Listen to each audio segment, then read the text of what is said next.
উনি আসার পরে একটা কালো বিধি করে 2023-এর নন ক্যাডার বিধি। এই বিধির হচ্ছে যে ক্যাডার এবং নন ক্যাডার রেজাল্ট একসাথে দিবে। এই একসাথে দিতে গিয়ে সবচেয়ে বড় ভুক্তভোগী হচ্ছে 43তম ব্যাচ। এর আগে 40তম ব্যাচ চাকরি পেয়েছে প্রায় 4,600 প্রার্থী, 41তম ব্যাচে চাকরি পেয়েছে 4,200 প্রার্থী। কিন্তু 43তমতে এসে ওনার এই কালো বিধির কারণে আমরা চাকরি পেয়েছি মাত্র 642 জন প্রার্থী। শুধুমাত্র এই লোকটার কারণে আজকে ছাত্র সমাজ রাস্তায় রাস্তায় মার খাচ্ছে, ওনার এই নন ক্যাডার এই কালো বিধির কারণে।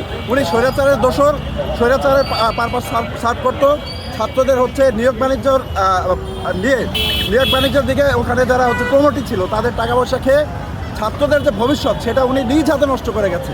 আমরা দিনের পর দিন ওনার বিরুদ্ধে আন্দোলন করেছি, রিকোয়েস্ট করেছি, হাত পায়ে ধরেছি ছাত্র হিসাবে, স্যার আপনি এই ধরনের আইন করেন না, এটা করে আমরা হচ্ছে বঞ্চিত হব। এবং আমরা দেখলাম যে আমাদের কথার কোনো কর্ণপাত করে নাই, উনি আমাদের বঞ্চিত করে উনি ওনার মতো করে বিধিটা পাশ করায় নিয়ে আসে।